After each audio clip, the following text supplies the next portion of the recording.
Magandang gabi sa inyo lahat. Welcome ulit sa Parabellum ngayong gabi. Kasama ko si Diego Batistesa. At basically, pag-uusapan natin ang maraming interesting na kwento tungkol sa China, Mexico at Estados Unidos.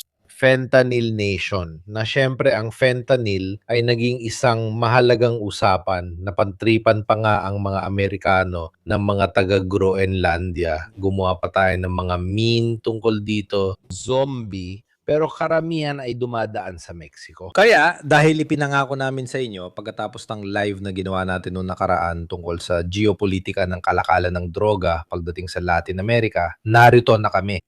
Si Diego. Narito na tayo ulit. Magandang gabi Mirko, magandang gabi sa lahat ng mga tagapakinig na nakatutok na yung gabi na nanonood sa atin. Tama, ipinangako natin at napag-usapan ito kasama si Francesco Guerra noong huli nang talakayin natin ang mga kartel at organisadong krimen sa Latin America. At ang usapin tungkol sa fentanyl, gaya ng mahusay na nailahad sa pamagat ng presentasyon na yung gabi, ang geopolitika ng opyo. Sa totoo lang, ito ay isang bagay na pangunahing tumatama sa Estados Unidos ng Amerika at naging isang tunay na pambansang emerhensya sa kalusugan. Ngunit dinadala tayo nito sa mas malalalim na usaping geopolitical na naguugnay sa Mexico, na naguugnay sa China. Napapanahon ng usaping ito dahil alam natin na si Donald Trump ay kasalukuyang nasa China at kasama si Xi Jinping ay nagkakaroon sila ng pagpupulong. At dinadala tayo nito sa pag-iisip kung paano nagagawang gamitin ng mga malalaking organisasyong kriminal na yon ang malawak na epekto ng globalisasyon upang lumika ng mga lugar ng impluwensya at, higit sa lahat, napakalalaking daloy ng pera. Ang criminalization ay maaring magmukhang pamagat ng isang serye sa Netflix. Pero sa totoo lang, ito ang sitwasyong nararanasan ng Estados Unidos sa kasalukuyan. Baka nga mangyayari yun kasi hindi na rin sila magtatagal. Baka nga maging ganon. Parang kay Pablo Escobar, di ba? Unang tanong, bago ka pa magsimulang magpaliwanag, bakit hindi pa dumarating ang fentanyl sa Europa?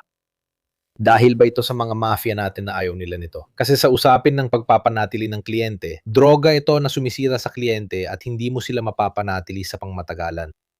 Isa itong droga na mahirap kontrolin. Mahirap itong kontrolin. Nangangailangan ito ng ekonomiya. Makikita natin ito mamaya sa presentasyon na inihanda namin. Nangangailangan ito ng ekonomiya. Sanang daloy, pasensya na. Alam nyo naman na paminsan-minsan may lumalabas akong mga salitang Espanyol bukod pa sa basikamente. At kung saan dapat ay may mabilis na access sa mga gamot, makikita natin mamaya kung bakit at kung saan dapat ay may malaking pagdepende sa mga pangpawala ng sakit. At higit sa lahat, meron ding isang elemento na binigyan diin mo ngayon. Isa sa mga malaking problema para sa mga nagtutulap, ang mga pusher, yung tinatawag na camello sa Espanyol, ay hindi nila alam kung paano hindi mapatay ang kanilang mga kliyente. Ibig sabihin, hindi nila magawang makahanap ng formula na magpapahintulot sa kanila na magbenta tulad ng pagbebenta nila ng ibang droga. Dahil ang fentanyl, makikita natin ngayong gabi ay sobrang nakamamatay. Isang napakaliit na dosis ay maaring maging sobrang nakamamatay. At dahil sa maraming pamilihan ng ipinagbabawal na gamot ay karaniwan ding paghahaluin ang mga droga, ang fentanyl ay naging isang bagay na sobrang seryoso. Isa itong epidemya. Pinag-uusapan natin ang 10,000 kaso ng pagkamatay lalo na sa mga kabataan sa Estados Unidos. Hindi pa dumarating ang produktong ito sa Europa at iba pang bansa sa Latin America, Mirko. May mga bakas. Ilang halimbawa sa Argentina, sa ibang mga bansa, pero hindi pa ito umaabot sa antas na nakikita natin sa Estados Unidos. Iniisip natin kapag iniisip natin ang fentanyl at ang mga pinsalang na gawa ng fentanyl. Pasensya na kung ako'y nagumiti dahil syempre hindi ito isang bagay na dapat nagitian, hindi ba? Pero napapangiti ako na kinailangan pang lumika sa loob ng napakaikling panahon ng isang pambansang araw para sa pagpapalaganap ng kamalayan tungkol sa fentanyl. Sa 2026, magkakaroon tayo ng ikalimang paggunita. Ibig sabihin, nagsimula ito noong 2021, ika-29 ng Abril. Kaya ilang araw lang ang nakalipas. Mga 2 linggo na ang nakaraan, nagkaroon ng pambansang araw para sa pagpapalaganap ng kamalayan tungkol sa fentanyl. Dahil mahalagang palaganapin ang kamalayan ng publiko, ipaalala na napakaraming biktima, karamihan ay mga kabataan, at higit sa lahat, itaguyod ang isang estratehiya ng pag-iwas sa overdose gamit ang naloxone. Ang naloxone ang ginagamit ngayon ng lahat ng mga tagapagpatupad ng batas at lahat ng mga paramediko sa Estados Unidos. Makikita rin sa kalsada ang larawan ng isang malaking billboard na inilagay ko na nagpapakita sa atin na ito ay parang spray na ginagamit din bilang inhaler na maaaring gamitin sa iba't ibang paraan, di ba? Pero ang pinakakaraniwan ay itong uri na ito. Parang inhaler ito na medyo kahawig ng ginagamit para sa hika, di ba? Isa itong sangkap na nakakatulong para makarating kang buhay sa ospital sa madaling salita. Ibig sabihin, hindi nito kayang baliktarin agad ang overdose. Hindi yung tipong may overdose tapos pag binigyan ng naloxone, biglang tatayo at maglalakad. Hindi ganon. Pero nakakatulong ito para magkaroon ng pagkakataon na magamot ka o kahit papaano makarating ka sa ospital. Kahit papaano. Paano ginagamit ang epinephrine? Kung tama ako, ginagamit ito ng doktor sa mga nag-overdose. Naalala ko, ako si Mirko. Ilang taon din ako nagtrabaho sa pampublikong ambulansya. Pwede bang sabihin, pwede bang i-promote? Ilang taon akong nasa pampublikong ambulansya. At naalala ko na hindi namin ginagamit, ibig sabihin, wala yung ganitong procedure noon. Pero ngayon, iniisip ko kung ano ang kailangang gawin ng mga paramediko sa mga interbensyon o kahit ng mga kapulisan o kahit sa mga paaralan sa mga pampublikong gusali kung saan karaniwan na araw-araw ang mga kaso ng overdose. Naging parang isang bagay na dapat meron ka na. Ibig sabihin lahat ng pulis at mga rumerespond sa lansangan ay dapat may naloxone para maintindihan ninyo ang pinag-uusapan. Ibig sabihin, 5 taon na ang nakalipas, 5 taon na ang nakakaraan, kinailangan nilang gumawa ng isang pambansang araw para sa pagpapalaganap ng kaalaman tungkol sa fentanyl. At may mga malalaking billboard sa mga kalsada na nagsasabi tungkol sa naloxone, ayan dito, kung saan ipinapaliwanag kung paano ito gamitin para makatulong sa mga kaso ng overdose. Kapag pinag-uusapan ang mga kaso, naglagay ako ng isa para mas malinaw kung ano ang tinutukoy natin. May istrukturang panlipunan kung sino ang mas gumagamit at namamatay sa fentanyl, malinaw na may stratipikasyong panlipunan sa Estados Unidos. Pero kung titingnan ninyo ang kahon sa ibabang kanan, makikita ninyo na talagang tinatamaan ng krisis ng fentanyl ang lahat. Noong 2023 namatay ang apo ni Robert De Niro. Hindi ko alam kung naalala ninyo ang balita. Napakabata pa, 19 anyos dahil sa overdose ng halo-halong gamot, opioids at iba pang droga, kabilang na ang fentanyl. Kaya pinag-uusapan natin dito ang isang bagay na walang pinipiling antas ng lipunan. Walang problema sa pera ang apo ni Robert De Niro. Na makikita natin mamaya ay umatake, lalo na yung mga nasa pinakamahina sa isang sistema, yung sa Amerika, na talagang ginawa para lumikha ng ganitong uri ng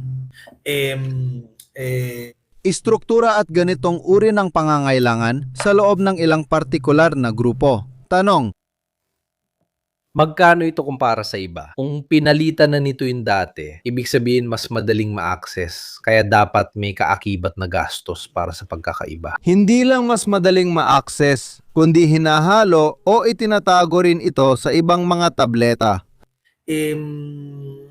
Isipin ninyo, hindi ko alam kung may mga numero sa naunang slide. Parang meron tungkol sa ilang mga numero. Ganito, isipin ninyo noong 2020 hanggang 2024-70, 5% ng mga namatay dahil sa overdose sa mga kabataang edad 10 hanggang 19 ay may kinalaman sa fentanyl. Ang 75% tatlo sa bawat 4 na namatay mula 2020 hanggang 2024 ay may kinalaman sa fentanyl. Tingnan ninyo ang kategorya ng edad. Sa pagitan ng 10 at 19 na taong gulang, 7 taong gulang pa lang ang bunso ko. Kaya kapag iniisip ko to, nakakatakot talaga.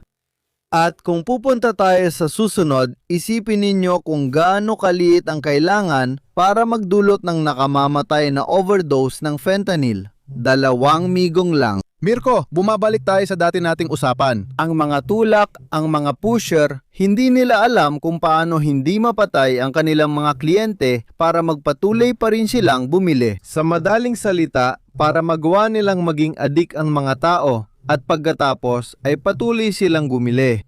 Isipin ninyo, ang fentanyl ay 50 beses na mas nakaka-addict kaysa heroin. Ibig sabihin, 50 beses mas nakaka-addict ito kaysa heroin. Ito ang substansyang kapag nasimulan mong gamitin, mahirap nang itigil. 50 beses mas malakas kaysa heroin at 100 beses mas malakas kaysa morphine. Ang morphine ay gamot para sa matinding sakit na ibinibigay sa mga taong nagsisimulang makaranas nito. Halimbawa, kapag sila ay may sakit na cancer na nasa terminal stage na, isipin ninyo, ang fentanyl ay 100 beses na mas malakas kaysa morphine.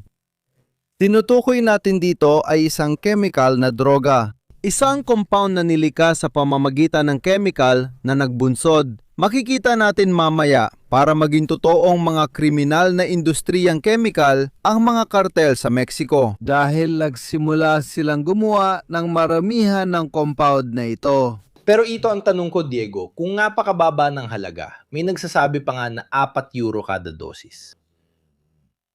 Kaya ang tubo nila ay hindi na katulad nung binibenta nila ang kokaina o heroin. 50, 100, 150 kada gramo, mga ganong klase. Pero ang punto ay halos wala ng gastos. Ang gastos ng produksyon ay halos wala na kasi ang mga precursor na binibili mula sa China ay sobrang mura at sa kaunting dami ng precursor, makakagawa ka ng napakaraming fentanyl. At isa pa, at makikita natin ito mamaya, isa sa mga bagay na talagang tumatak sa akin nung sinimulan kong pag-aralan kung paano ipinapasok ng mga kartel ang fentanyl sa Estados Unidos, ay kung paano nila itinatago ang fentanyl. At ano ang isa sa mga estratehiya na ginagamit para magsimula ang ganitong uri ng pagkalulong?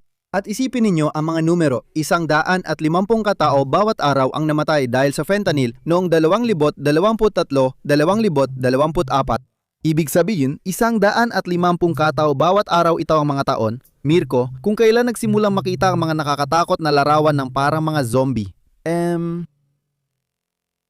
Pinag-uusapan natin ang 250,000 katao sa loob ng 3 taon na namatay sa Estados Unidos dahil sa overdose ng synthetic opioids. 250,000 katao at nagsisimula na itong maging isang medium-sized na lungsod sa Toscana, Mirko. Ibig sabihin, pinag-uusapan natin ang napakalalaking bilang, lalo na kung iisipin pa natin ang edad ng mga taong sangkot. Kung maaari tayong magpatuloy, punta tayo sa ayan ito ay nagbibigay sa inyo ng kaunti. Ito ay mga mapa na nagbibigay sa inyo ng ideya kung paano tumaas ang porsyento ng mga namatay sa Estados Unidos. Hanggang umabot dahil sa paggamit ng opioids hanggang umabot ng mahigit 100,000 noong 2023. 100,000 pagkamatay dahil sa overdose ay isang nakakatakot na bilang. Sa katunayan, noong panahon ng kampanya sa pagkapangulo, sinabi ni Donald Trump na ito ay magiging isa sa kanyang mga puntong kanyang pagtutuunan ng pansin. Sa graph sa tabi, nilagyan ko kayo ng mga numero na dahil nasa parabellum tayo, makakatulong maintindihan kung ano ang ating pinag-uusapan. Ito ang bilang ng mga Amerikanong namatay sa mga huling digmaan ng Estados Unidos. Tingnan ninyo kung nasa ng 100,000. Nalampasan lang ito noong unang at ikalawang digmaang pandaigdig. Wala sa ibang mga digmaan ang nakapatay ng kasing dami ng napatay ng fentanyl noong 2023 lamang. Ibig sabihin, ang pinag-uusapan natin ay matagal pa manadigmaan na yon, hindi lang saglit. Tama. Hindi sila tumagal ng 1 taon, pero kinukuha lang natin ang 2023 ngayon. Pwede rin nating pag-usapan yung mga taon mula 2020, 2021 hanggang ngayon, at pinag-uusapan natin ay mga numero na talagang nakakatakot. Nakikita natin na mas maraming lalaki ang namamatay dahil sa overdose ng fentanyl, pero mataas din ang bilang ng mga babae. Gumawa rin ako ng mapa para ipakita sa inyo kung saan pinakaapektado ang Estados Unidos pagdating sa mga namamatay dahil sa fentanyl.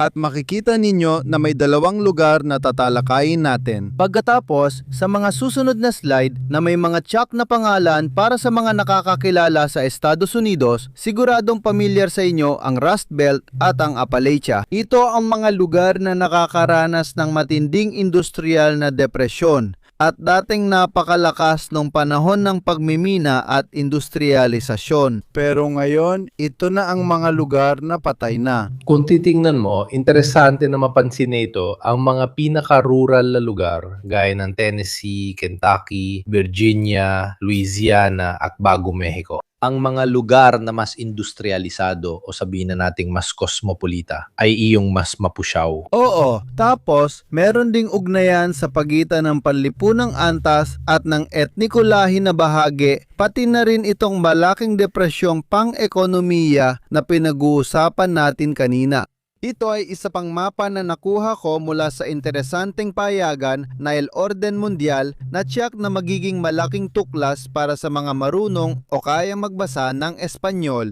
Sa mga susunod na larawan. Tama, dito, gaya ng nakikita, isa talaga itong epidemya dahil tinatamaan nito ang buong Estados Unidos. At ngayon, kapag pinag-uusapan natin ang fentanyl, tinutukoy natin ang mga lungsod at mga urban, suburban at rural na lugar. At tingnan natin kung nasaan ang mga lugar. Ito ang New York. Tingnan natin kung aling mga lugar ang may pinakamaraming kaso ng fentanyl at makikita natin ang Bronx at Queens na siyang mga lugar na tinatamaan nito. Hindi ito ang pinakamayayamang lugar sa lungsod, kundi ito ang mga lugar kung saan maraming tao na hindi ganon kataas ang kakayahang pinansyal, hindi ganon kadaling matugunan ang mga pangunahing pangangailangan. At dito tayo bumabalik ng kaunti, Mirko, sa pinag-uusapan natin kanina. Hindi ito isang drogang nagkakahalaga ng €100 bawat gramo, gaya ng kokaina 10-15 taon na ang nakalipas. Ito ay isang drogang abot kaya at madaling makuha. Pero igit sa lahat, ito rin ay sobrang nakaka-addict, ibig sabihin sobrang nakakalimutan ko lagi ang salitang yon sa Italiano, na nagdudulot ng pagka-addict. At sa susunod na slide, makikita natin dito na dito sa ibabang bahagi, makikita ninyo ang huling larawan. Na ang pulang-bolang fentanyl ay katumbas ng lahat ng nakikita ninyo sa kanan na heroin at ng mas nasa kanan pa na morphine. Kaya yung pulang bola ng fentanyl ay may lakas na katumbas ng heroin o morphine. Kaya isipin natin kung gaano kaliit na fentanyl lang ang sapat para magdulot ng overdose. At ang problema sa fentanyl ay ito ay isang bagay na umiiral na bago pa man gamitin ng mga kartel sa Mexico para gumawa ng isang kriminal na industriya ng chemical. Sa larawan sa pinakakanan, makikita ninyo ang fentanyl sa legal na komersyal na anyo nito at ginagamit na ito ng mga kumpanya ng gamot sa loob ng maraming taon. At ito ay isang produkto na matagal nang ginagawa at ginagamit para gamutin ang mga malalang kondisyon ng pananakit. Karaniwan, gaya ng nakikita ninyo, ito ay na-develop noong dekada 60. At ito ay talagang ginagamit lamang para sa matinding pananakit na nagbibigay ng agarang euphoria. Napaka-epektibo nito dahil napakalakas nito. Pero noong dekada 60 pa lang nang na-develop ito, alam na may problema na kahit kaunting dosis lang ay maaring nakamamatay na. Sandali, tanong, bakit? Na yun, ibig kong sabihin, yung mga kartel ng droga, iniisip ko na kanila naman talaga yan, kaya kilala nila. Kasi hindi naman to ginawa noong dekada 70, 80, 90 po. Bakit na yon ang $1,000,000 na tanong? Mirko, tama ka. Kasi ngayon, sila rin mismo ang lumikha ng problemang ito sa sarili nilang bansa, ang Estados Unidos. Tama, ang mga kartel sa Mexico at sa pangkalahatan ang mga organisadong kriminal ay tumugon sa isang pangangailangan ng merkado. Sa oras na magbago ang batas sa Estados Unidos, sa oras na, makikita natin yan sa mga susunod na slide. Yung itinulak noong dekada 80 at dekada 90, malinaw na isang pagkakamali iyon. Ibig sabihin, ang krisis ay hindi nagsimula sa kalsada, kundi nagsimula sa sistemang kapitalista. Dito, malinaw naming ipapaliwanag ito. Ang sistemang pangkalusugan at parmasyutiko ang gumawa nito noong dekada 90. At dito, kahit ang mga sumusubaybay sa atin at pamilyar sa mga kumpanyang parmasyutiko na ito, siguradong may mapapansin silang kakaiba. Ang Purdue Pharma, na kontrolado ng pamilya Sackler, ay agresibong at palaganap ng paggamit ng Oxycontin o Oxycodina na kilalang-kilala natin. Isa pa itong opioid na ginagamit noon para sa paggamot ng sakit at ipinakilala bilang napakaligtas. Napaka-agresibo mga kampanya sa marketing. Mirko, ibinebenta nila ang mga tableta na ito na parang simpleng pag-inom lang ng gamot bago sumakay ng eroplano. Nakapanood ako ng ilang ulat na nagpapakita kung gaano ito kalala. Malawak ang paggamit kahit yung mga gamot lang para makatulog at iba pa na sa atin ay kailangan ng reseta ng doktor. Pero sa Amerika, basta kukuha ka lang, iinumin mo tapos matutulog ka na. Tingnan mo rin doon. Sa totoo lang, halimbawa, ang fentanyl, ang legal na fentanyl ay makukuha lang gamit ang reseta ng doktor. Ang problema ay yung mga kampanyang ito na sobrang agresibo rin sa mga doktor mula sa mga kumpanya ng gamot ay nagdulot ng perpektong kombinasyon ng mga salik. Kung saan ang mga kliyente, ibig sabihin yung mga pasyente, gusto nila ito. Ang mga doktor ay may malalaking komisyon para magbigay ng reseta. At kaya sa loob ng 20 taon nabuo ang isang sistema ng pagkalulong sa buong bansa kung saan kapag nakaramdam ka ng sakit, agad kang naghahanap ng opioid kaya nabuo ang isang sistema na naging normal na ang paggamit ng opioid para gamutin ang sakit. Walang ibang therapy, agad kang kukuha ng tableta, agad kang kukuha ng gamot. Pero ano ang nangyayari? Sa isang punto, nagbabago ang batas o kung hindi man ang batas, ang pananaw. At sa katunayan, nagbabago. Naniniwala ako na nagbabago ang sistema. Yung mga kartel na dumarating pagkatapos, tama at sasagutin ba natin ang tanong na sinabi mo? Sa sandaling nararanasan natin ang 20 taon ng malawakang pagdami ng reseta, lumilika tayo ng napakalaking populasyon na umaasa sa mga opioid na pampawala ng sakit. At napagtanto natin na may problema tayo. Sinimulan nating higpitan ang pag-access sa mga gamot na may reseta. Kaya nagsimula tayong ihinto ang pagbibigay ng mga reseta at nagsimula tayong magsabi, ang mga gamot na ito ay ginagamit lang sa mga napaka-espesipikong kaso at para sa mga napaka-espesipikong sakit. Pero sa puntong yon, mayroon kang daan-daang libong tao na naging dependent na sa mga gamot na yon. At ano ang mangyayari ngayon? Kapag hindi ito na ibibigay ng legal na sistema, hahanap ka ng iba at dumarating ang mga kartel at kriminal na organisasyon na nakakakita ng oportunidad. Magaling sila dito, matalas ang pakiramdam at alam nila kung kailan pwedeng kumita ng pera. Baka nag-market research sila, tama. Na yun, kasama na rin sila sa merkado. Pero ganito talaga sila dumarating. Ganito pumapasok ang mga organisasyong ito. Kasi, tandaan natin, nagsimula ito noong dekada 90 hanggang 2000, lalo na dahil sa Oxycontin kung saan milyon-milyong tao ang nagkaroon ng adiksyon. Pero pagkatapos sa Antas Federal, nagsimula silang umatras at kapag umatras na, nagsisimula ng lumapit ang mga tao sa mga merkado. Ang tinatawag nating black market. Dahil dito, naghanap sila ng opioid na tableta online at napapansin ito ng mga kriminal na grupo. L'illegalità. Maaari silang magsimulang magbenta.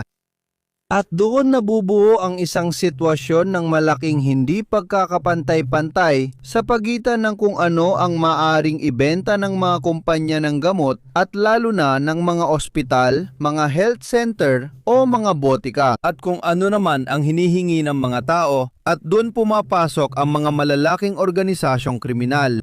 Dito makikita ninyo ang mga lugar na nakita natin sa mapa, yung mga lugar na nakita natin kanina, ang Rust Belt at ang Appalachia. Ito yung mga lugar na pinakaapektado ng krisis ng fentanyl. At ito rin yung tinatawag sa Estados Unidos na death of despair, ibig sabihin yung mga pagkamatay dahil sa Konseptong tumutukoy sa mga pagkamatay dahil sa overdose, konektado sa nabanggit kanina. Mayroon tayong mga kaso ng pagpapakamatay, alkoholismo, depresyon at mataas na antas ng kawalan ng trabaho dahil nagkaroon tayo ng malaking deindustrialization at tuloy-tuloy na kawalang katiyakan. Nagkaroon ng pangkalahatang sitwasyon na nagdulot ng pagkawasak ng panlipunang ugnayan ng komunidad. Nagdulot ito ng walang kapantay na pag-iisa sa lipunan sa mapagsamantalang kapitalistang sistema ng Estados Unidos. At kaya ang mga droga ay naging pamalit sa kumbaga kaginhawaan na dati ay naibibigay ng ugnayan sa komunidad. Noong panahon na maaari akong magkaroon ng access, inuulit ko sa loob ng legal na sistemang pangkalusugan, nang tinanggalan ako ng access na ito, nagsimula akong lumapit sa ibang tagapagtustos. Hindi ko sure kung may tanong tayo, Mirko, kasi di ko nakikita. Kadalasan nasa gilid ang mga iyon. YouTube, pero hindi ko ito nakikita ngayon, kaya hindi ko rin nakikita ang mga tanong ngayon. Wala, nag-uusap lang sila sa isa't isa, pero walang direktang mga tanong. Pupunta na tayo ngayon sa usapin ng Mexico na talagang napakalaking issue. Kanina ipinakita ko sa inyo ang bahaging ito na siya ring nakita natin doon. Kung makikita ninyo sa larawan sa kanan, yung huli, makikita natin mismo ang naloxone sa sahig na ginamit para maagapan ng overdose. Mula sa Kensington ang mga larawang ito. Makikita ninyo ang naloxone. Naalala ba ninyo ang larawang ipinakita ko kanina? Ang mga larawang ito ay mula sa Kensington sa gitna ng araw at talagang naalala ko ang Cracolândia sa Brazil. Napag-usapan natin ito noong huli kasama sina Francisco at Kensington. Bumabalik ito sa atin sa Philadelphia, The Street of Philadelphia, ang sikat na kantang alam nating lahat. Tama, ito ay isang video na nakakagulat. Isa ito sa mga video na kumalat sa buong mundo na tumatalakay sa tinatawag na sikat na zombification. At pati na rin kung paano, sa pamamagitan ng mga social media, naging isa pang bagay na binebenta ang sakit o pagdurusa. Dahil sa isang punto, ang Philadelphia ay naging... Paano nga ba top trending sa mga social media dahil nga sa sitwasyon? Ito ay isang lugar sa Philadelphia na tinatawag na Kensington. Nasa mga lugar ito sa mapa na ipinakita namin sa inyo kanina at nakararanas ng ganitong sitwasyon ng pagbagsak, ng matinding pagbagsak ng lipunan. Na talagang napapabagsak? Ano ba talaga ito? Inaatake ka ba nito? Mayroon itong napakalakas na epekto ng agarang euphoria, pero pagkatapos ay hindi mo na makontrol ang iyong katawan at ang mga kalamnan mo ay kumikibot o kumukontra. Manatili. Lubos. Yung salita sa Italiano na parang katatonik ka, di ba? Mananatili kang lubos na walang kakayahan na magawang ikordina ang mga galaw. At ito yon, inuulit ko kapag okay pa, pero kapag hindi na, biglang may overdose agad. Kung saan, kung walang mabilis na interbensyon mula sa mga medical na tauhan, mula sa kahit sinong may hawak ng naloxone, Hindi ito may kukwento sa kasamaang palad.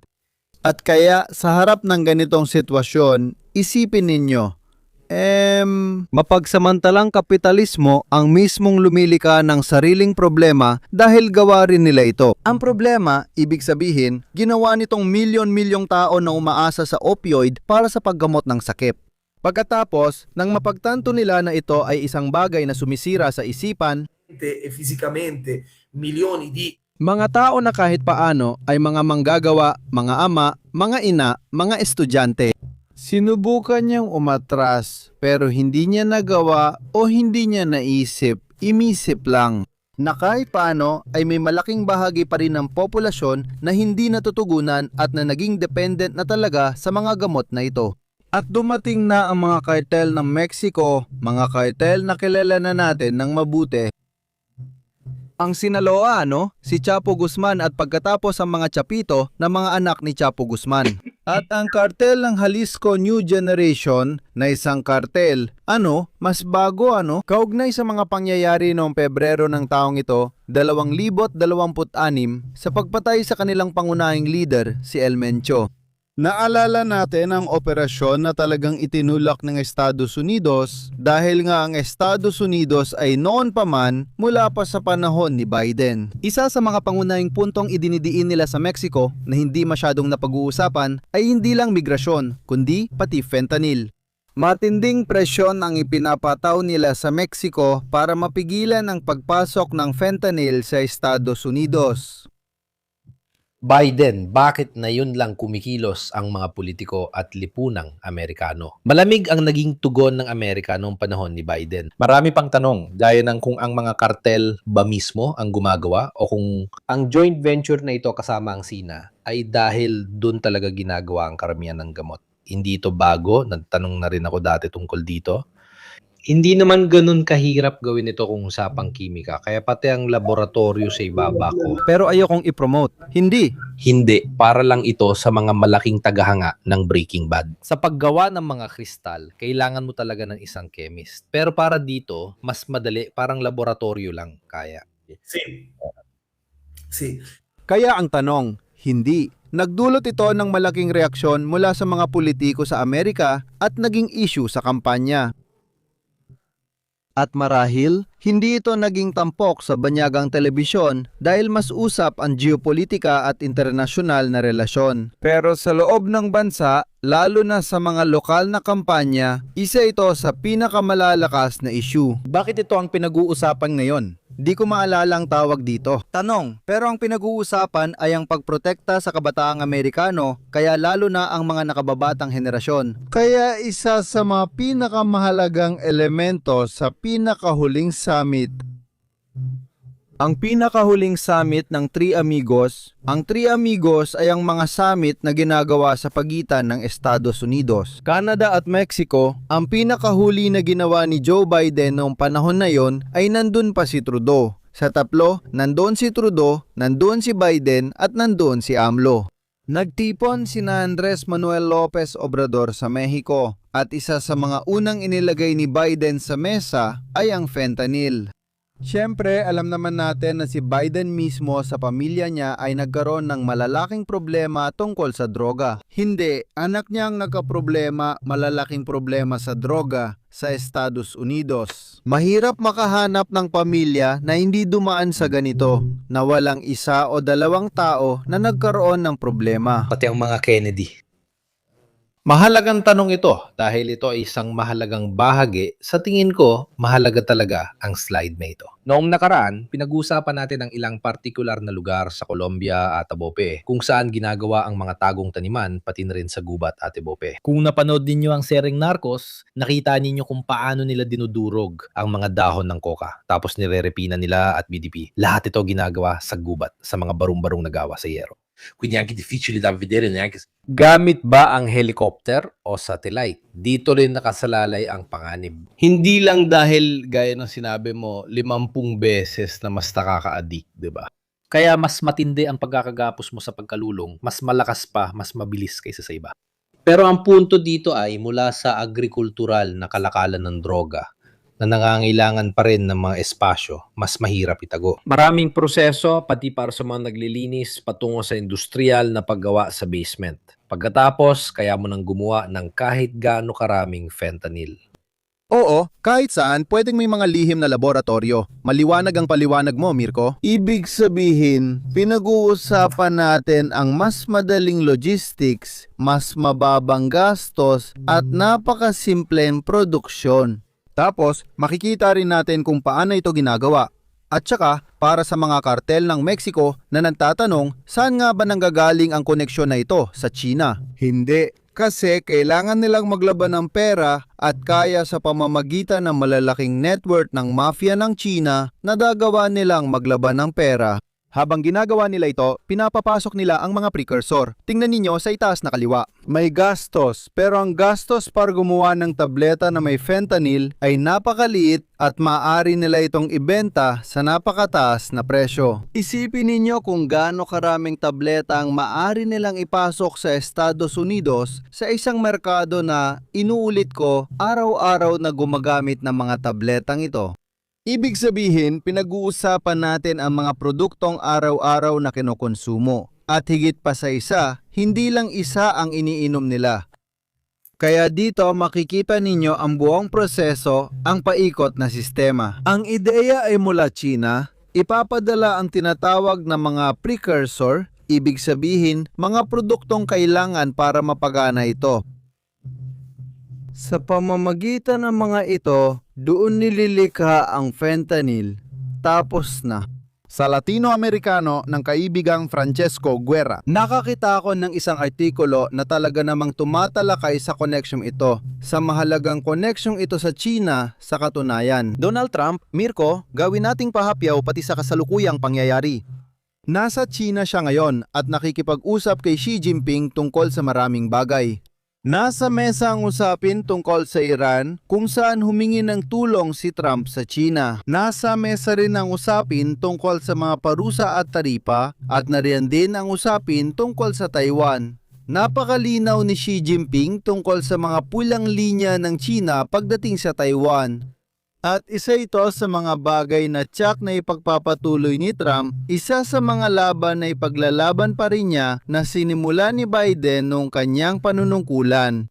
Ang mahalaga talaga ay ang magtagumpay na mapigilan ang pagbebenta ng mga precursor na kung saan ang China ay isa sa mga nagbebenta sa Mexico. At alam naman natin na may kakayahan ang mga kartel na ito na makapasok din sa mga illegal na merkado sa China.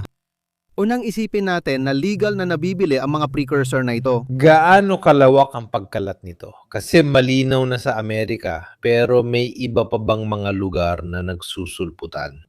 Sa ngayon, napag-usapan na natin ito kanina, kaya sa ngayon, hindi pa ito produktong idinisenyo o ibinebenta sa Latin America. Hindi pa ito isang produkto na mukhang patok para sa mga merkado ng Latin America sa ngayon. Dahil din, inuulit ko, may kaunting problema ito. Una na dyan ang mga distribution network. Kasi dito, pinag-uusapan natin ang isang populasyon na talagang umaasa na sa mga opioid. Hindi ito isang produkto na agad-agad sinusubukan. Hindi ito parang paghitit lang ng marijuana na parang mula sa marijuana ay lilipat ka na agad sa fentanyl. Ang tinutukoy ko ay populasyong sabik na Sa madaling salita, ang kultura. oo, ang kultura. Ito ang napapalaganap ng galon, tama? At higit sa lahat, pinag-uusapan natin ang presyo na $15 para sa isang tableta sa mga bansa kung saan ang minimum na sahod ay $340 o $250. Sa totoo lang, hindi abot kaya ang mga presyong yan sa araw-araw. Hindi para sa lahat, hindi para sa uri ng merkadong binabalak ng mga kartel. At saka, nariyan din itong malaking tanong na parang nakabitin. At nananatiling nakabitin ang tanong na ito, may interes ba ang Sina na pigilan ang pagbebenta ng mga precursor sa mga kartel? Na sa kabila nito, gumagawa sila ng mahalagang trabaho para sirain mula sa loob ang malaking kaaway sa geopolitika at geostrategy. Dahil ang nangyayari ngayon sa fentanyl sa Estados Unidos ay isang pambansang problema na malaki ang saklaw na nagdudulot ng maraming suliranin sa panloob na katatagan. At hindi rin kakaunti ang mga problema para sa isang sistema na, sa kabila ng lahat, ay nakita ng bumagsak maging sa antas ng mga ospital, pati na rin sa mga estrukturang panlipunan. At sa ilang lugar, gayon din, pati na rin sa aspeto ng imahe. Naalala mo ito noong huli. Kung hindi ako nagkakamali, nung nagsimulang magpakita si Trump ng pagiging, paano nga ba sa Italian, sa Spanish, parang siga, di ba? Nung nagsimula siyang magyabang tungkol sa Greenland at nagsimulang mag-post ang mga taga-Greenland sa TikTok at sa mga social network, Ang ganasa. tama, ang ganasa, tama. Muntik ko na makalimutan ang salitang ito. At sige na, isang asal mafia, sa totoo lang. Nagsimula silang mag-post sa social media ng mga video kung saan ginagaya nila ang mga nakakatakot na sitwasyon sa Kensington na nakita natin kanina. Kaya pati sa usapin ng pinsala sa imahe, nakakatakot talaga.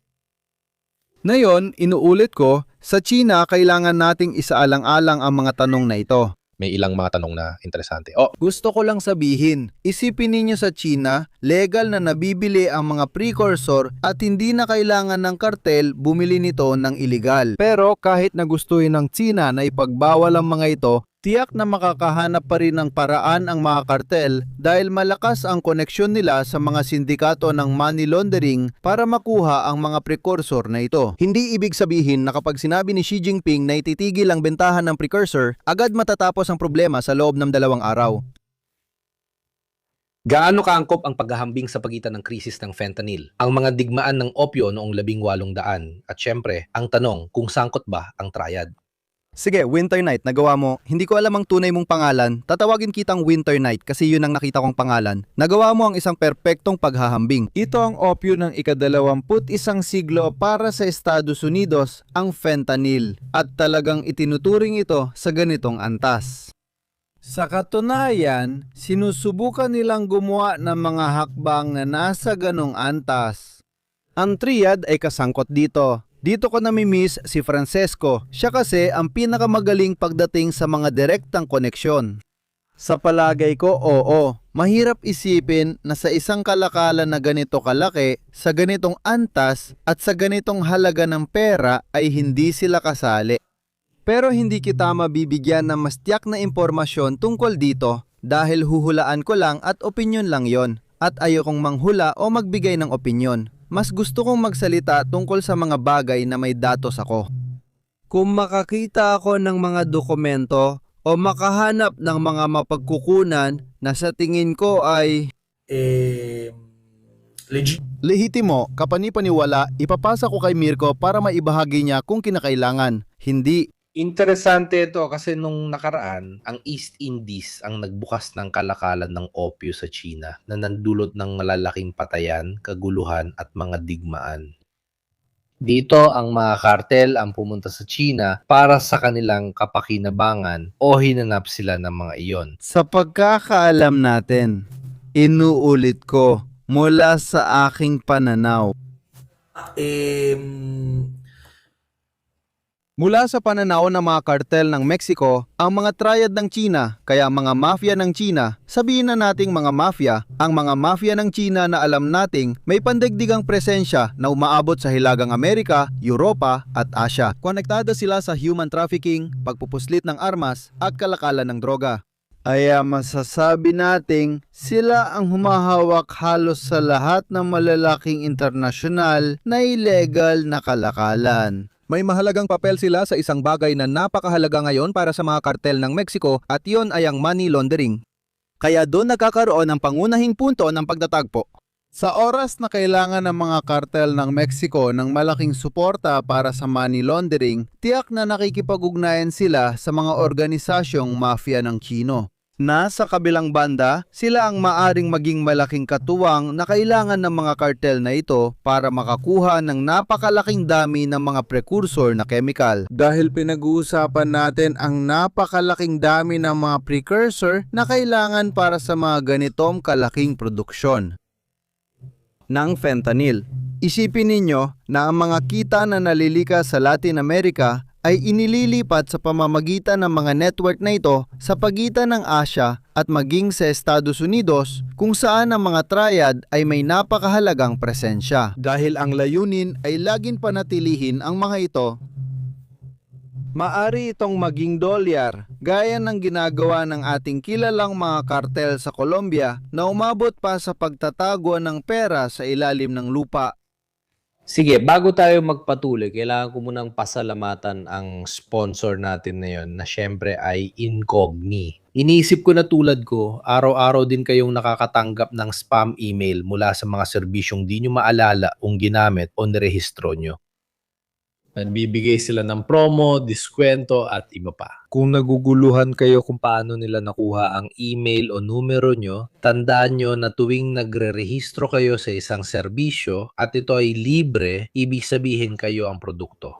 Ano nga ba ang ginagawa ng Incogni? Ang Incogni ay isang serbisyo na nag-aasikaso ng pagtanggal ng personal na impormasyon online mula sa iba't ibang website at data broker.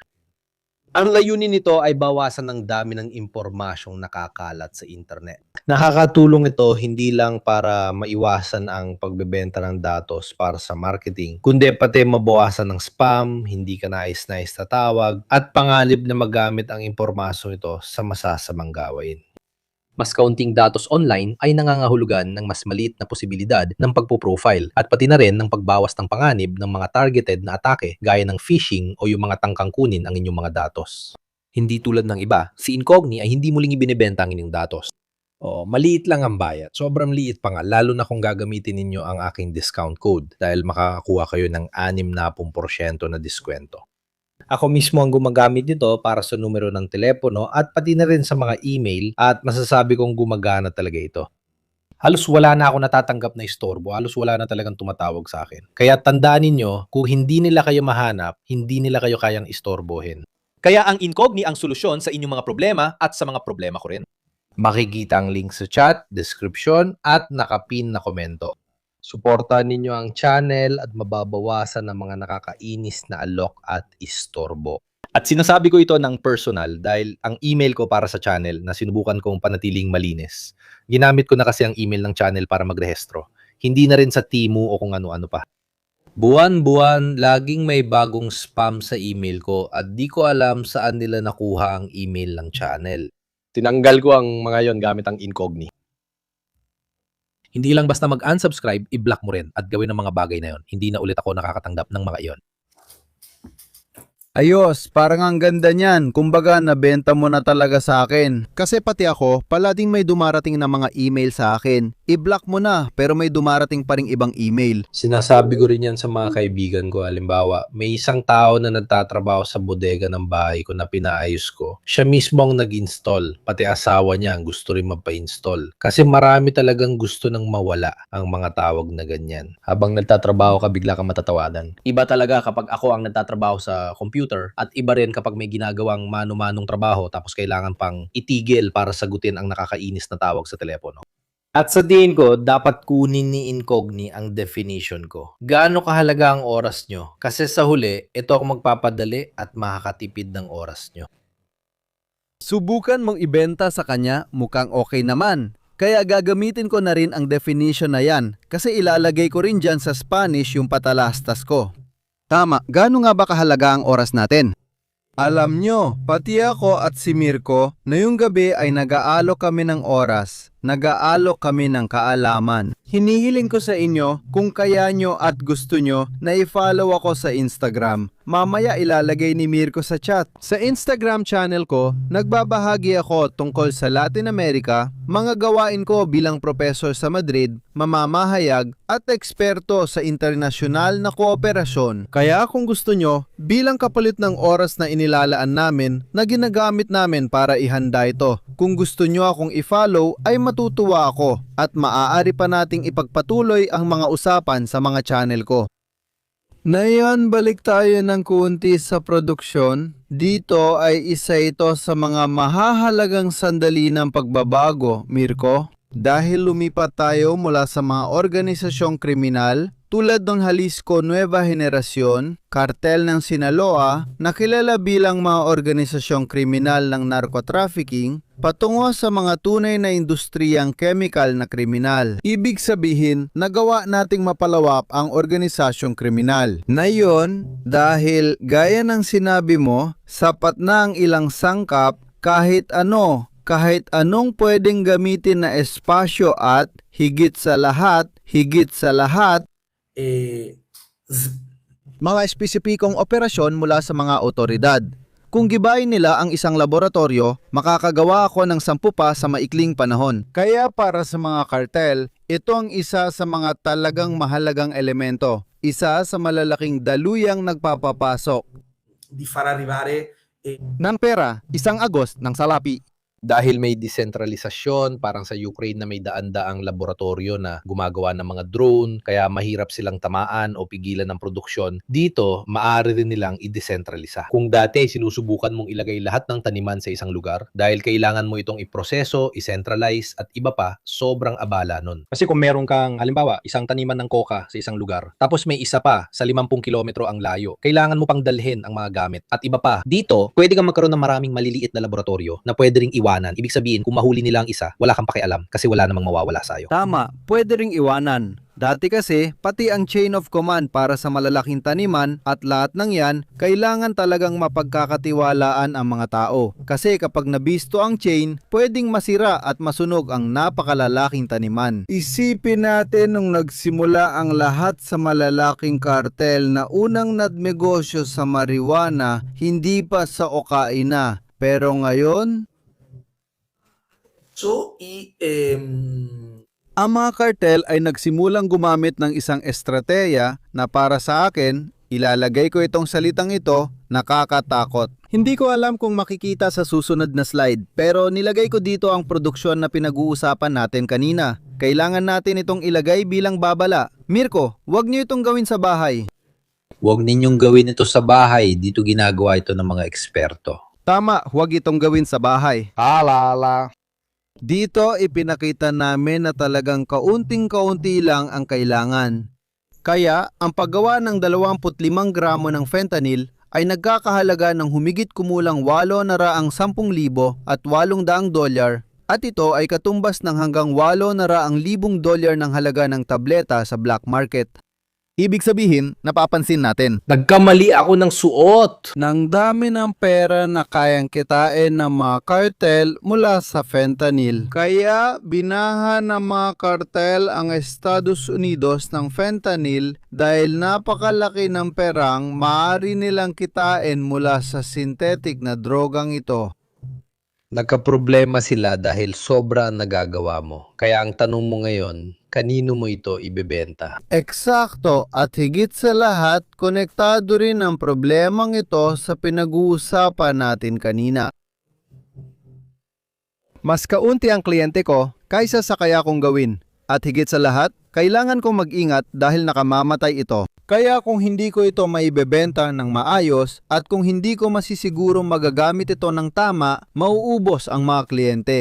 Dahil sa 100,000 kataong namatay dahil sa overdose, hindi lahat yon ay dahil sa fentanyl. Sabihin na nating 80,000 hanggang 70,000 ang namatay dahil sa fentanyl at 80,000 na kliyente ang nabawasan. Kaya, sundan mo ako sa pag-iisip na ito, Mirko, dahil nakakatakot itong pag-iisip na ito. Ituloy mo ang pag-iisip na ito kasama ko. Kung ako ay may problema, ibig sabihin may pagkakataon ako. Ang pagkakataon ay ang sistemang kapitalista ng Estados Unidos na talaga namang masyadong itinulak ang pagreseta ng mga pampawala ng sakit nitong nakaraang 20 taon. Nakalika ng grupo ng mga gumagamit na dati ay gumagamit ng Oxycontin. Tapos tansimulang mga ilangan ng iba pang mga opioid. Kaya ako, kartel ng droga ng Mexico, nakita ko ang oportunidad. Pumasok ako at nagsimulang magbenta ng mga tableta, nagsimulang magbenta ng fentanyl. Para matugunan ang demand para sa mga opioid na pampawala ng sakit. Libu-libong tao ang naging dependent dahil sa sistema ng Estados Unidos at ngayon ay hindi na binebentahan ng gamot. Pero may problema ako. May ilan na namamatay dahil sa overdose at nagsisimula na akong magkaroon ng sobrang produksyon ng fentanyl. Kaya anong gagawin ko ngayon? Dito na pumapasok ang talagang nakakatakot para sa akin. Dito sa mga mapang ito, makikita ninyo kung saan ang mga lugar na ginagamit para maipasok ang fentanyl sa Estados Unidos. Kasama rito ang mga lugar na kontrolado ng kartel ng Sinaloa at ng mga Chapitos. Hindi rin nagkataon na bago si Mencho o isa sa mga malalaking operasyon na isinagawa sa Mexico ay hinuli nila ang isa sa mga anak ni Chapo Guzman. Ngayon, dumating tayo sa gusto kong ipaliwanag sa inyo. Ano ang estratehiya na ginagamit ng mga kartel para makakuha ng mga bagong kliyente? Tingnan natin kung mahuhulaan ninyo. Isa itong bagay na puno ng kasamaan at katalinuhan at ng kasamaan din sa parehong pagkakataon na talagang nakamamatay. Gagawa ako ng mga artificial na kakulangan para tumaas ang presyo. Lilikha ka ba ng artificial na kakulangan? Heto ang clue. Tandaan mo, ang lakas ng epektong nakaka-addict ng fentanyl ay 50 beses na mas nakaka-addict at nakamamatay. Para tumaas, gagawa ako ng mga kakulangan para tumaas ang presyo. Artificial. Gagawa ako ng mga artificial na kakulangan. May nagsasabi na ipinamimigay nila ito at gumagawa ng kampanya para hindi gamitin ng mga tao. At sobrang mura nito, bibigyan pa kita ng promo, hindi ba? Anong ginagawa nila? May nagsabi, si Strato Samu, na tinatago nila ito sa ibang lugar para maging dependent ang tao at bilhin ito. Strato Samu, kung may premyo lang, panalo ka na sana. Ha? Pwede kang magbenta ng ibang droga, siguro yung magagaan lang. Tuloy tayo. At sige, pero ikaw ang gagawa. Ginagamit ang teknik na ito kahit ng mga tulak ng droga. Nanonood din ako ng mga impormatibong video tungkol sa droga at ginagamit nila ang teknik na ito sa simula. Una nilang ibebenta sa iyo yung maganda, tapos unti-unti ka nilang bibigyan ng may halo, minsan libre pa para mahikayat ka, hanggang sa puro may halo na ang ibigay nila. Lumalaki ang kita nila kasi kailangan mo talagang bumili noon. Pero dito baligtad ang ginagawa nila, ayaw mo naman talaga. Pero itinatago nila sa mga produkto na hindi mo alam na nandun pala. At kapag nagamit mo na, isa ka ng taong naghahanap ng fentanyl. Kung magpapatuloy tayo sa mga susunod na slide, makikita ninyo na nandoon na sa mga susunod na slide. At ikukwento ko sa inyo ang tungkol sa dami ng fentanyl na natagpuan at nakumpiska ng mga autoridad sa Mexico. Kaya nga, gaya ng sinabi natin kanina, Mirko, tingnan mo, sa buong Mexico ay nakumpiska nila ang napakaraming fentanyl pero hindi mahalaga kung gaano karami ang nakumpiska nila. Bakit? Napakaraming fentanyl ang ginagawa. Sa susunod na slide yata yon ang tamang isa. Tingnan natin, ayan na. Gumagawa sila ng mga peking tableta, Mirko, ng oxycodone, ng alprazolam, ng Xanax. Gumagawa sila ng mga peking tableta na may lamang fentanyl. Nagkaroon ako ng ideya pero ayaw niya magbigay ng suhestyon. Siya hindi, ako hindi. Asul na tableta para sa mga lalaki. Binahan nila ang merkado, lalo na sa online na pagbili dahil karamihan sa mga tabletang ito ay binibili online. Dahil tandaan natin, bumalik tayo sa simula kung sakaling may bagong nakikinig na yon. Ang sistema sa Amerika noong dekada 80 hanggang dekada 90 at simula ng 2000 ay nagbebenta ng napakaraming dami ng opioid na pampawala ng sakit gamit ang napakadaling reseta dahil pinipressure ng mga kumpanyang parmasyutiko ang mga doktor. Dumating ang panahon na binago ang sistema at sinabing, sobra na ang pagdepende, kailangan nating pigilan at gawing hindi ganon kadali itong ma-access. Saan na yon bumibili ng tableta ang mga tao? Sa internet. Nag-i-internet sila para maghanap ng tableta at ang mga kartel ang nagbebenta nito online. Pero hindi nila binebenta ang regular na tableta na hinahanap ng tao, kundi pekeng tableta na may fentanyl ang binebenta nila. Kayang magdulot ng pagka-addict na magtutulak sa'yo na hanapin pa ulit yon. Ang fentanyl. Ayon sa DEA, nakilala natin bilang Drug Enforcement Administration, isa sa bawat 4 na pekeng tableta na sinuri ay may lamang bahagyang nakamamatay na dosis ng fentanyl. Mag-ingat tayo dahil bumabalik tayo ron. Hindi lang ito tungkol sa pekeng tableta, kundi pati kung sino at paano ito ginagawa, may mga dosis din na nakamamatay. Kaya pupunta tayo doon, pinapatay natin ang taong posibleng, ayon sa ating estratehiya, ay dapat sanay maging isang taga-suporta sa hinaharap. Maraming mapanganib na merkado, nagbibiro lang ako sa mga tao, Viagra, wala. Diba? Kasi kailangan ko rin ilagay doon, pati asul, pati yung tableta na yun. O kaya naman, nariyan ang buong mundo ng mga taong pumupunta sa gym. Siyempre, na nariyan lahat yung mga inumin, mga protina, mga kung ano-ano, malalaking tableta, androlone, lahat ng mga bagay na yan. Pero isipin mo rin, nailalagay ko yan sa slide kasi mahalagang isaalang-alang yan.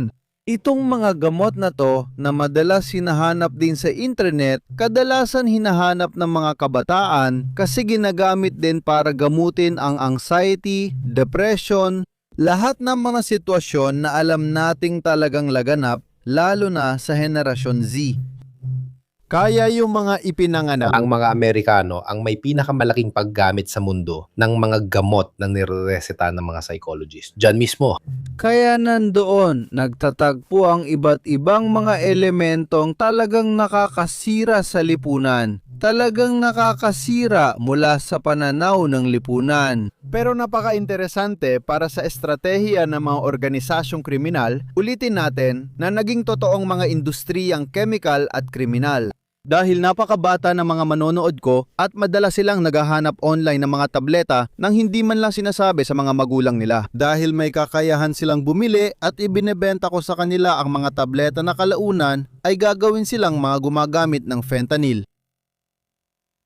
Mahalagang tanong, paano nila ginagastos ang pera nito? Sa mga hukbo at iba pa? Dati, kailangan ng malaking armadong hukbo para protektahan ang produksyon at kargamento ng kokaina. Pero ngayon, disposable na ang mga kargamento. Makumpiska man ang isang kargamento, wala na silang pakialam. Magkano ba ang halaga ng kargamentong 1 tonelada? $10,000? Dati, $10,000 kada kilo. Kaya may pagbabago rin mula sa pananaw na yun. Oo. Napag-usapan na namin yan ni Francisco dati. Sige. Sigurado, hindi na kailangan ng armadong grupong may hawak ng teritoryo. Siyempre, kailangan pa rin nilang agawan ng teritoryo kasi tandaan natin na ang kartel ng Sinaloa at Jalisco mahigit 1 henerasyon nang nag-aagawan pa rin ng teritoryo sa Mexico. Nagkakaroon sila ng proxy war sa ibang teritoryo tulad ng Ecuador kung saan ginagamit ng 2 kartel mula Mexico ang lokal na armadong grupo para mag-proxy war. Para makakuha ng access lalo na sa mga pantalan pati na rin sa mga ruta ng droga at sa Amazon. At saka, isa sa mga malalaking problema, inuulit ko, lalo na't nabanggit ito ni Francisco noong huli, ay ang money laundering. Ito ang pagpasok ng pera mula sa mga kartel na bumabaha ng malalaking pamumuhunan kahit saan. Tandaan natin, hindi ito nangyari matagal na ang nakalipas, pero tandaan natin ang Panama Papers. Doon ay nabuksan ang kohon ng Pandora na nagpakita halimbawa, ako ay nanirahan sa Panama at doon ay ramdam mo talaga, parang nararamdaman mo sa hangin. Na mayroong maraming bahagi ng lungsod kung saan may mga investment na malino na bahagi ng estratehiya ng money laundering. Malalaking gusali na itinatayo at pagkatapos ay walang laman, ibig sabihin nananatili lang doon at itinayo lang para magamit sa money laundering para lang makakuha ng kaunting pera. Ito ang bahagi ng konspirasyon. May konspirasyon, ang China ang nagtutulak ng lahat ng ito, hindi nila sinasabi sa atin. Pumunta kayo sa teatro, €20 ang ticket para ako na ang magsabi sa inyo. Oo, sa totoo lang, mas madali para sa Estados Unidos na isisi ang lahat sa China. Kaya sinasabi nila na walang ginagawa ang China para pigilan ng bentahan ng mga prekursor at isinisisi kay Sheinbaum sa pagkakataong ito sa Mexico na wala rin silang ginagawa para pigilan ang mga kartel. Tandaan natin na si Donald Trump sa isa sa mga pinaka-controversial niyang ginawa ay sinabi kay Sheinbaum, tingnan mo, idedeklara ko na ngayon ang mga kartel. Dahil sa mga kartel sa Mexico bilang mga organisasyong terorista, may pahintulot akong magsagawa ng operasyong militar sa Mexico kung nais ko. Katulad ng nangyari ayon sa napakakulay na kwento na nabuo tungkol sa Venezuela kung saan inaprubahan ng operasyong ito ng maritime blockade. Dahil daw mula sa Venezuela ay palaging may mga bangkang puno ng droga na dumarating. Doon na nagsimula ang lahat ng operasyon kasama si Menchu at iba pa. Bakit mas madali ang isisi sa China o isisi sa Mexico? Kasi kung hindi, kailangan nating aminin ang ating pagkakamali at sabihing, teka, dito tayo nagkamali. At pati na rin ang mga pampublikong pulisya, panlipunan at pangkalusugan na ginawa natin sa nakaraang 30 taon. Hindi ako naniniwalang totoo yan. Tama, kaya may struktural na problema. Na kung hindi natin ito aatakehin, tapos tandaan natin ang isang bagay kasi tinitingnan natin ang Estados Unidos gamit ang mga mata ng mga Italyano mula sa Italia o kahit mula sa mga bansa ng Unyong Europeo, nagsasalita ako para sa mga nakatira sa Unyong Europeo. Sa Europa, ang paggawa ng ginagawa ng mga lobby sa Estados Unidos ay magiging ilegal, magiging katiwalian, pero marami sa mga taong may pwesto sa Kongreso ng Estados Unidos, ang kampanya ay binayaran ng malalaking kumpanya ng gamot, ng malalaking kumpanya ng paggawa ng armas. Kaya may sabuatan ba sa pagitan ng ganitong sitwasyon ng pagtutulak ng ilang partikular na produktong chemical o ng sikat na ikalawang susog kaugnay ng politika? Mahiraw ang ganitong pag-amin ng kasalanan, lalo na kung si Donald Trump ang nasa White House. Sa kabilang banda, nang hindi naman ako nagmumukhang teorista ng sabuatan. Teka lang, Hindi ko naman masasabing conspiracy theorist ako. Sinusundan ko lang kung sino ang malaking nagpundo kay Obama. Puro big pharma kung titingnan mo kampanya niya. tama, hindi. Gusto ko lang sabihin sa'yo, ibinabari nila ang mga threshold kung saan ang isang tao ay itinuturing na pwedeng magkaroon ng access sa isang bagay na dati ay hindi pwede para lang mapataas ang benta. Ibig sabihin, sila mismo ang gumawa ng bagyo. Oo. Tapos sinabi mo ang isang napakatotoong bagay. Ngayon si Trump ang pinakapuro na pagpapahayag ng kung ano ang sistemang kapitalista ng Estados Unidos. Minsan nagkaroon tayo sa White House ng mga pagpapakitang tao na hindi ganoon kapuro, pero hindi naman nababago ang tunay na laman. Tandaan natin na sa ilalim ng pamumuno ni Obama, naitala ang pinakamataas na bilang ng deportasyon sa kasaysayan ng Estados Unidos. Tama ka, Mirko. Balikan natin ang usapan kanina tungkol sa China, pati ang sisi sa mga lungsod at digmaan. Kasalanan ng China, di nila sinasabi sa atin. Babalik ako roon. Naniniwala ako na ang China sa ngayon ay hindi naman nababagabag sa sitwasyong ito. Ibig sabihin, isang problema sa bahay ng isang kalabang pampolitika na nahihirapan din naman. Para sa akin, kahit sa pananaw ng kasaysayan, may irony dito, di ba? Oh, sigurado. Sigurado. Pero heto, hindi ko masasabi na may sabwatan na nangyayari. Pero may mga sitwasyong geopolitical na pinapakinabangan ng ilang panig sa pagkakataong ito ng China, sigurado. Ang fentanyl, ang China. Ngayon, dapat makinig ako sa mas eksperto sa China. Pero tingin ko, hindi naman malaki problema nila sa droga. Kaya wala silang DEA tulad ng sa ibang bansa. Hindi ko alam kung anong mga uri ng adiksyon ang umiikot sa mga lugar na yon. Sa Soviet o komunistang mundo, napakakaunti lang ang paggamit ng droga.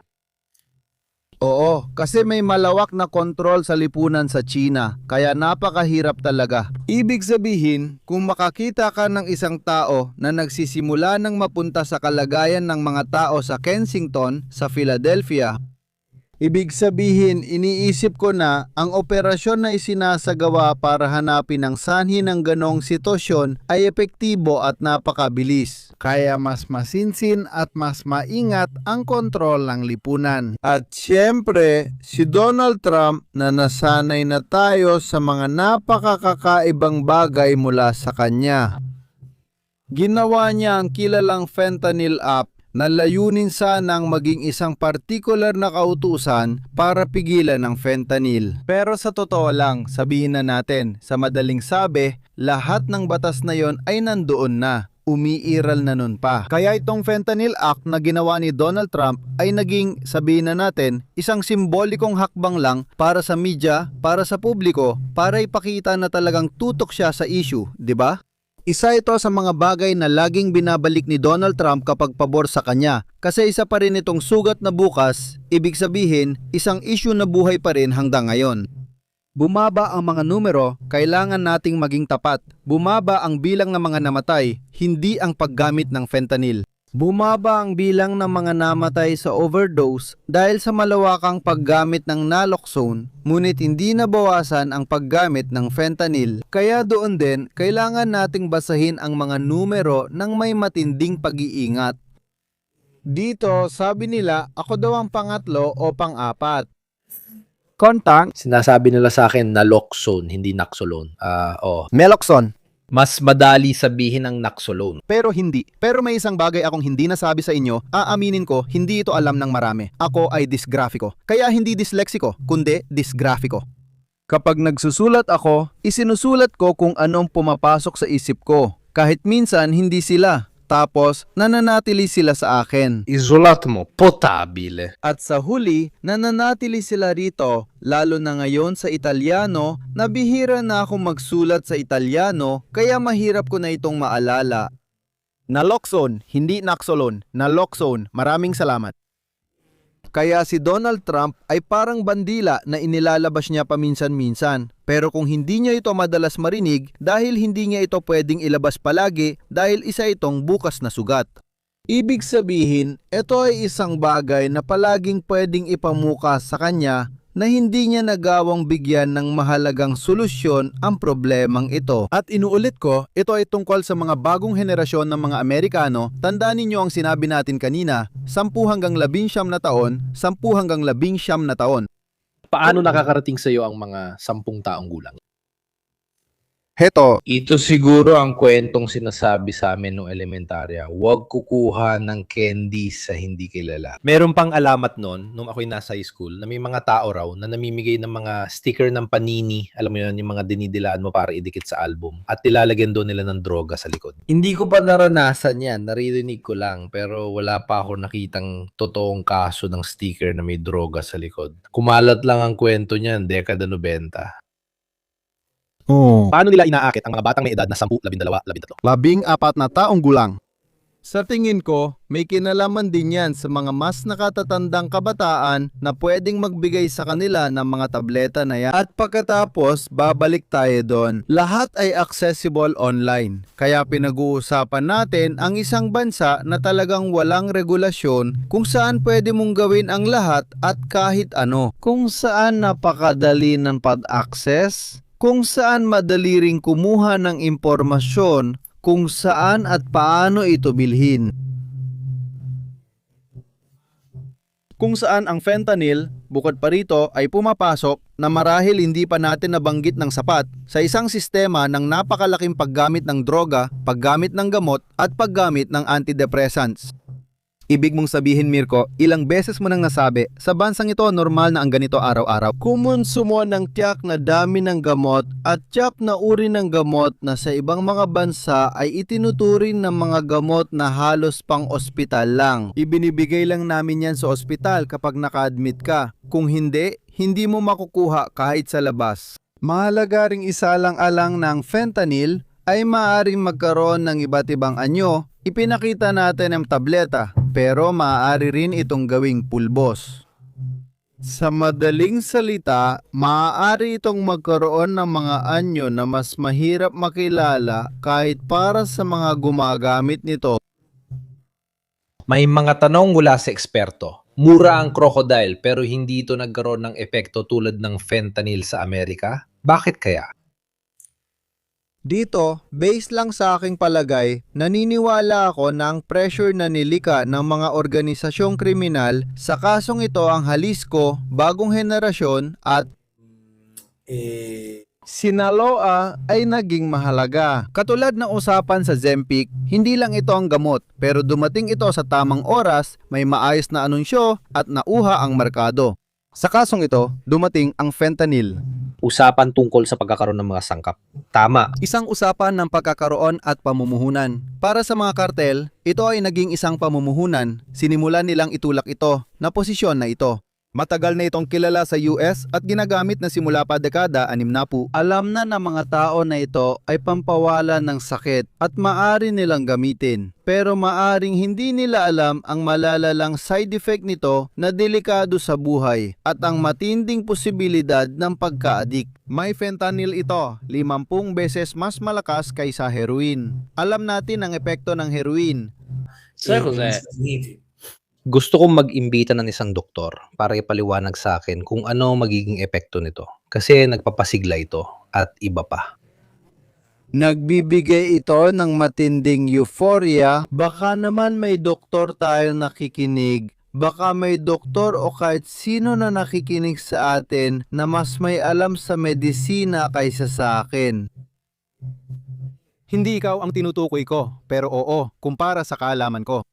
Kaya ayun, ito lang ang kaunting impormasyon tungkol sa fentanyl. Pagkatapos, kung gusto natin pag-usapan kung paano ginagamit ng mga organisasyong kriminal ang lahat ng aspeto ng mga gamot para mapakinabangan ang isang estrukturang dati nang umiiral, dito na tayo pumapasok sa isang uri ng ebolusyon ng mga organisasyong kriminal. Lumipat na tayo malaron sa salitang hindi pwedeng sabihin sa YouTube, na may kasamang serya ng mga gastos at mahalagang paraan ng pagpapalaganap patungo sa mas malawak at mas laganap na kakayahan ng produksyon sa buong bansa. Tandaan ninyo yung slide tungkol sa Mexico kung saan nakita natin kung saan naganap ang malalaking kumpiskasyon ng fentanyl sa buong Mexico, hindi lang sa isang lugar ang produksyon.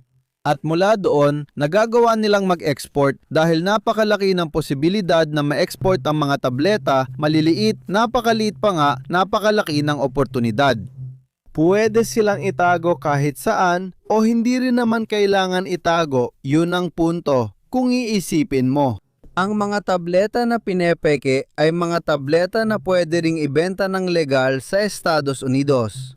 Kaya inilalagay ito sa mga online na bentahan na mababa ang presyo, mura ang halaga, at doon nakakagawa sila ng paraan ng pagpapalaganap na maaring ayon sa estratehiya ng mga kartel, na para sa akin ay matinding kalupitan at kasamaan,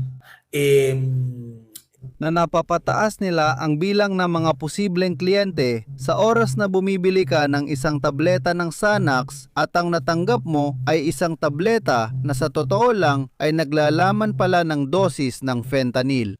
At kung ikaw ay maswerte. Hindi ito nakakamatay kung maswerte ka, nagdudulot lang ito ng pagka-addict. Tinanggal na rin ba nila ang mga dating kartel o sila rin ang mga iyon na nagbago lang ng sistema? Sila rin ang mga yon na nagbago lang. Ang mga kartel ng Sinaloa at Jalisco, bagong henerasyon, sila ang mga gumagawa ng fentanyl.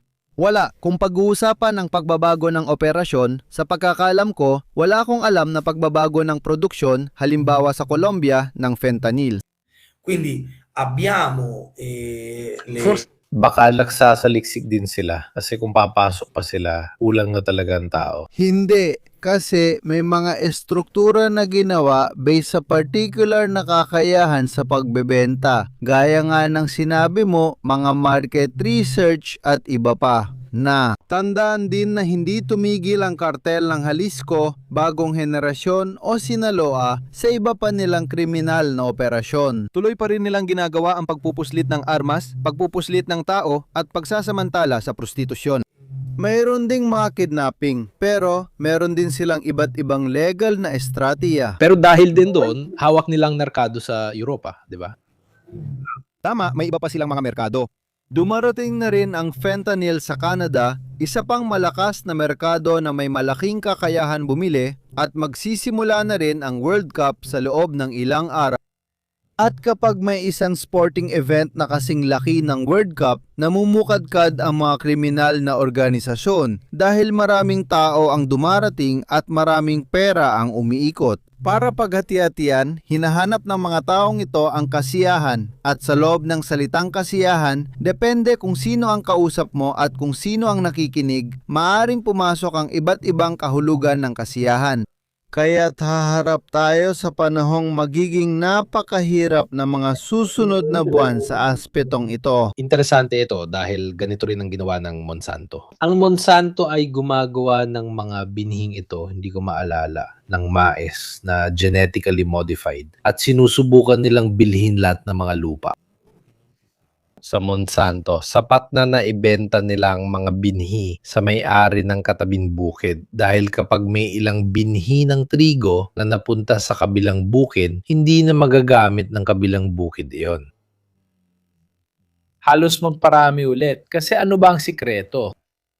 Gumagawa ito ng mga bunga, kung ano man yun, para sa isang season lang pero hindi na kaya magbigay ng mga binhi na tutubo ulit sa susunod na taon. Kaya kailangan mong laging bumili ng binhi sa Monsanto. Kaya nagiging dependent ka sa kanila. At ang teknikang ginagamit nila para makuhang lahat ay ganito. Sapat na may isang pumayag na katabi ng isang hindi pumayag. At ganun lang. May ilang binhi na napupunta sa kabila, napapalitan yung iba, nagiging baog, at mapipilitan kang bumili ng binhi mula sa Monsanto.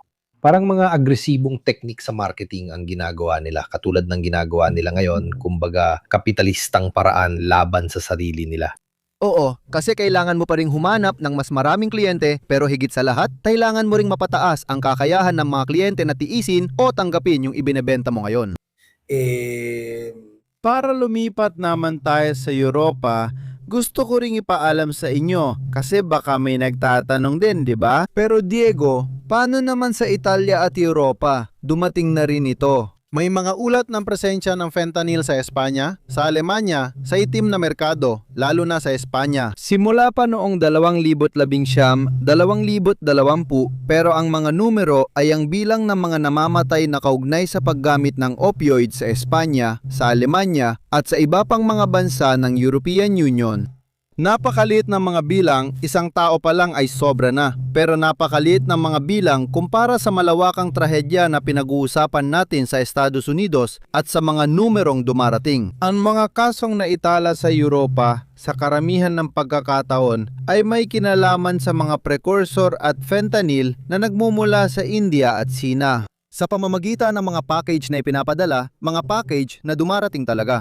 Hindi natin tinatalakay ang rutang pandagat ng submarino, kundi ang mga package na dumarating at sinusubukan ang merkado. Mas nakakabahala pa ang paglitaw ng tinatawag na mga nitazine. Hindi ko alam kung narinig mo na ang mga ito, Mirko. Ang mga nitazine ay mga super opioid na mas malakas pa kaysa sa fentanyl, para silang mas pinalakas na fentanyl at umaabot ng 5 beses na mas malakas. Kaya pinag-uusapan natin ang 200 beses na mas malakas kaysa sa heroin. Na lumitaw na sa ilang mga sitwasyon. Babalikan ko lang yung tanong na tinanong natin kanina. Ano ba ang benepisyo para sa mga kriminal na organisasyon na magbenta ng mga produktong hindi naman nagbibigay ng tuloy-tuloy na paggamit Na sobrang mapanira. Tama, kasi sa karamihan ng paggamit nito, nauuwi ito sa pagkamatay ng consumer, ng customer, ng kliyente sa kasong ito.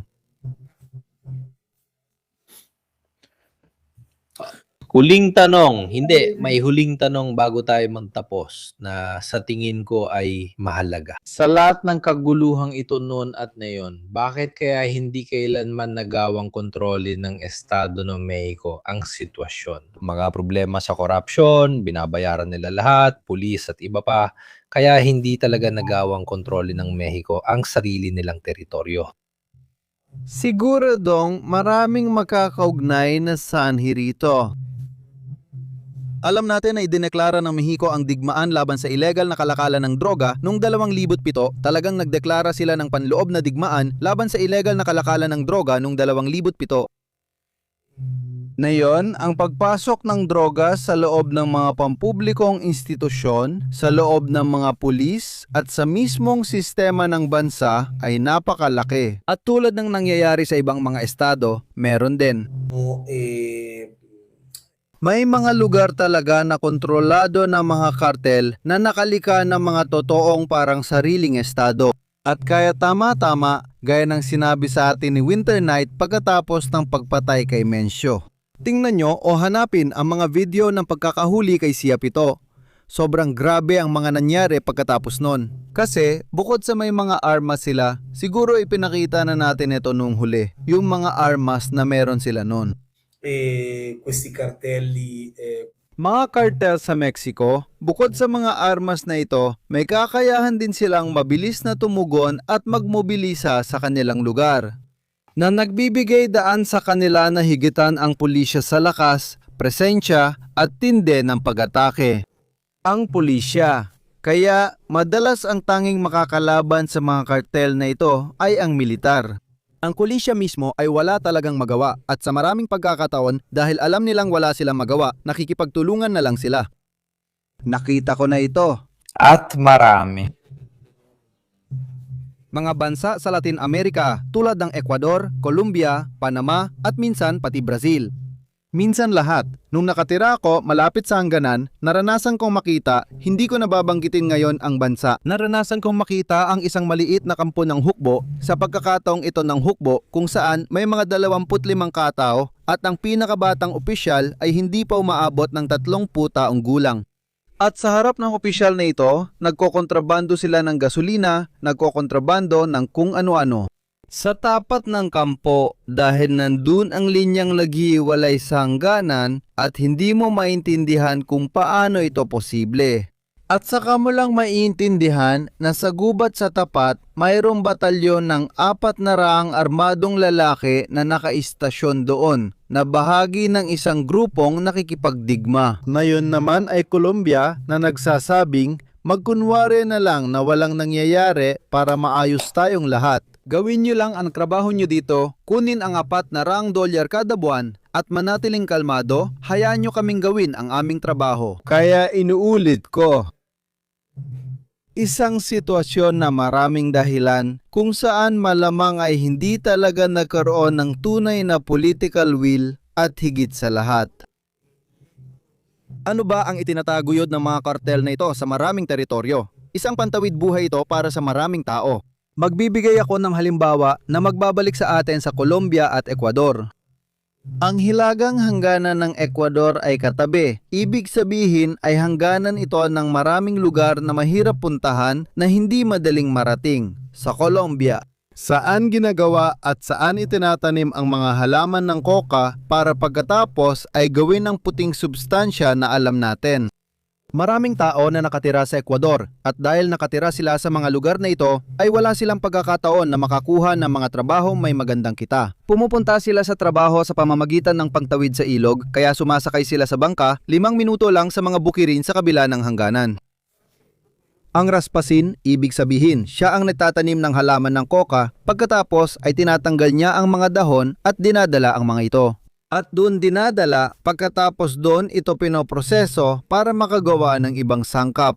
At ang taong ito ay hindi naman talaga isang drug trafficker. Ang taong ito ay, kung paano mo siya mailalarawan, ay parang isang manggagawa sa timog ng Italya, sa Italia, na pumupunta para magtrabaho sa isang araw para kumita ng kaunting pera. Kaya't ang mga organisasyong ito ay lumilikha ng trabaho hindi lang para sa mga miyembro ng kriminal na grupo tulad ng drug trafficker, kundi nagbibigay rin ng suporta at tulong sa ekonomiya sa iba't ibang lugar. Kaya ang pagbuwag sa lahat ng ito, Mirko, ay napakahirap talaga. Talagang mahirap. Lalo na kung pag-uusapan natin ang Mexico, mayroong buong kultura ng narko, mayroong Santa Muerte, ang narco corrido, at ang narko bilang modelo ng pamumuhay. Ibig sabihin kung dati ay ang pulis, ang manlalaro ng football, ang modelo, ang influencer, na yon ay ang narko na sa Mexico. Ibig sabihin, gusto kong maging katulad ng may ganitong kapangyarihan at kakayahang pinansyal. Pero hindi lang para bumili ng malaking sasakyan, siguro para bumili rin ng bahay. Ang nanay ko na nagbenta ng pagkain sa kalsada buong buhay niya at 70